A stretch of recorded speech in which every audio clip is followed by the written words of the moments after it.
Waalaikumsalam warahmatullahi wabarakatuh. Dengan Ibu siapa dan dari mana? Dari hamba Allah di Malaysia. Mari kita berselawat terlebih dahulu Ibu. Allahumma sholli ala Sayyidina Muhammad Allahumma wa sholli ala ali Sayyidina Allahumma Muhammad. sholli. Dengan Ibu. Baik Ibu bisa bertanya langsung kepada Buya. Assalamualaikum Buya. Waalaikumsalam warahmatullahi wabarakatuh. Bertanya Buya. Agak silakan. Izin saya bercerita sedikit. Kami 7 orang kakak beradik. Itu mama sudah meninggal 3 tahun yang lalu. Dan sekarang ayah sudah menikah lagi. Di satu sisi kami senang karena ada yang mengurusi ayah. Tapi di satu sisi juga kami merasa kecewa Bu ya. Karena ibu yang baru ini seakan menghalangi kami untuk berkomunikasi dengan ayah. Karena kami semua tinggal berjauhan. Kami 7 orang kakak beradik semua jauh-jauh Bu ya. Nah, dulu kami pernah mencadangkan untuk menikahkan ayah dengan pembantu kami. Tapi pembantu kami menolak Bu ya. Karena katanya malu, sudah tua begitu. Karena ayah kami sudah berumur 81 tahun Bu ya. Dan istrinya yang baru ini berusia 50 tahun. Dan sekarang yang saya mau tanyakan, kebiasaannya kami transfer uang itu ke rekening ayah, ke semua anaknya 7 orang. Kebetulan kami semua 6 orang perempuan, 1 orang lelaki. Dan andai jatah ayah kami ini kami alihkan Bu ya, ke rekening yang lain, bukan ke rekening ayah. Karena ayah alhamdulillah masih mempunyai hasil kebun yang biasanya cukup untuk ayah. Jadi andai kami transfer ke rekening yang lain ini, apakah itu menjadikan kami durhaka Bu ya? Karena kami takut.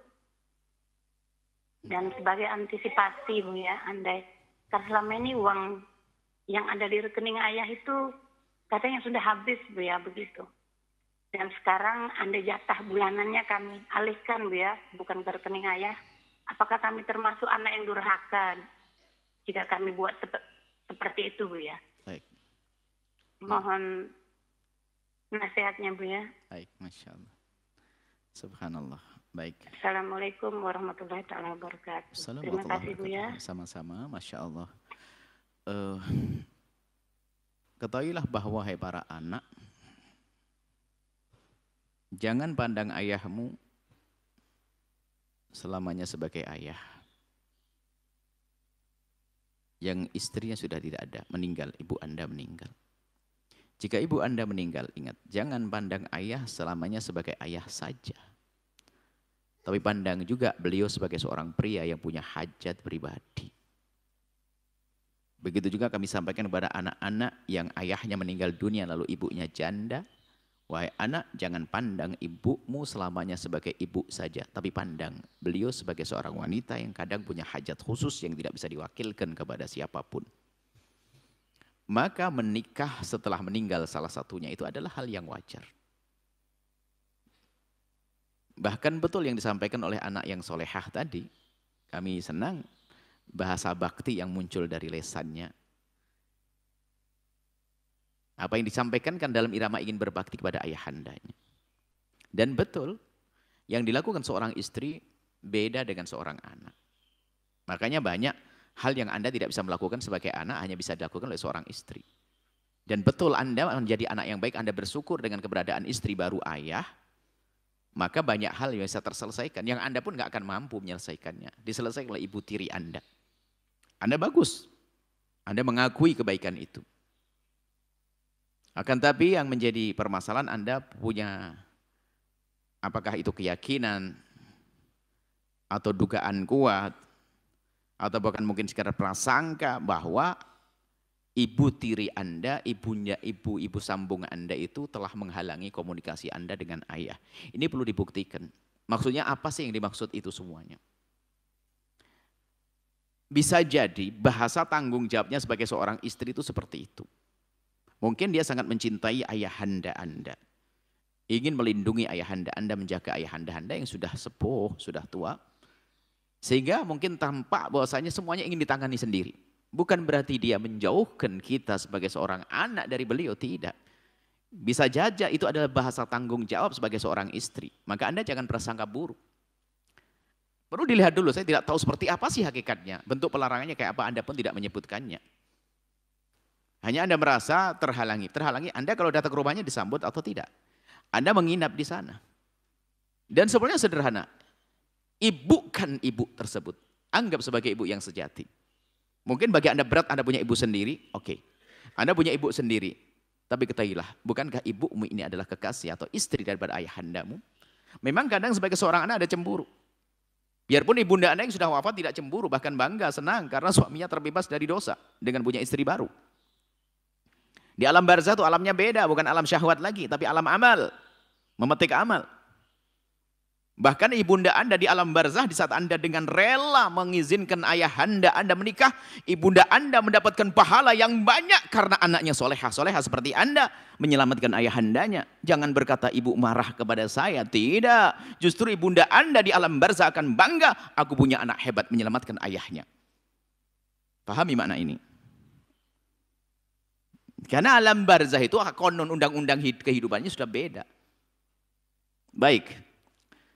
Kemudian berangkat dari kecurigaan tersebut atau keyakinan tersebut yang ada pada Anda, bahwasanya ayahanda Anda terhalangi dari ayahanda Anda, sehingga muncul kecurigaan tentang keuangan yang selama ini Anda kumpulkan, Anda berikan kepada ayahanda.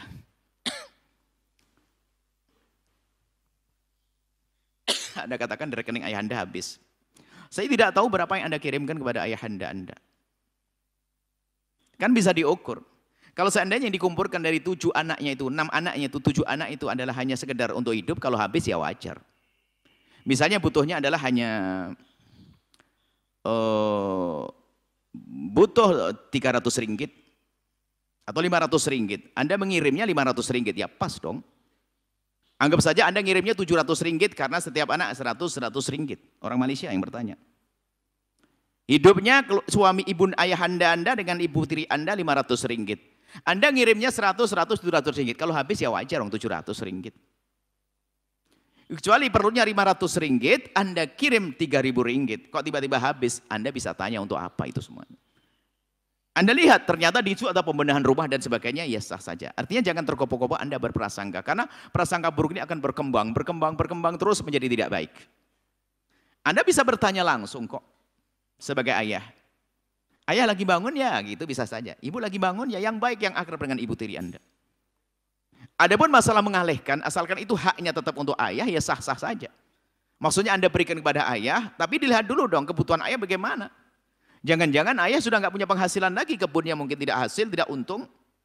Kalau Anda pastikan bahasanya hasil kebunnya masih ada, kemudian masalah bantuan Anda tabungkan secara khusus dan ayah Anda tercukupi, sah. Yang dikhawatirkan adalah ternyata ayahanda tidak tercukupi, tabungan Anda alihkan, ayahanda menjadi gelisah, bahkan mungkin menjadi marah dengan Anda. Karena apa? Anaknya tidak peduli dengan saya. Pastikan dulu. Anda kan anak soleha, tidak usah khawatir. Anda kalau bertanya baik-baik dengan ibu, tidak apa, itu ibu tiri Anda. Tidak ada masalah. Jadi hendaknya kita ini adalah pandai berkomunikasi yang baik. Seperti itu. Jadi kalau seandainya memang ayahanda Anda sudah tercukupi dengan hasil kebunnya, sawit kali, sudah cukup, maka tabungan itu bisa Anda alihkan dan itu milik ayahanda Anda. Mungkin untuk kebutuhan mendadak, bangun rumah dan sebagainya. Mungkin setiap hari raya dihadiahkan abah, ini uangnya, mungkin ayah buat ngasih hadiah cucu-cucu pun kembali kepada anak-anak Anda semuanya. Biasanya kan kakek kan begitu. Kadang-kadang kalau kita memberikan ayahanda kita tuh duitnya balik ke cucunya. Ya seperti itu. Nggak ngasih beneran itu. Kita ngasih bapak kita, ibu kita, ya balik lagi ke anak kita. Kadang begitu. Begitulah orang tua itu luar biasa. Baik, ini saja. Semoga Allah menjaga. Salam takdim buat adik-adik Anda yang 7 itu. Dan juga salam kepada ayahanda Anda. Dan salam kepada ibu tiri Anda. Setelah Anda menyaksikan video ini, Jangan lupa berselawat kepada baginda Nabi Muhammad sallallahu alaihi wa alihi wasallam.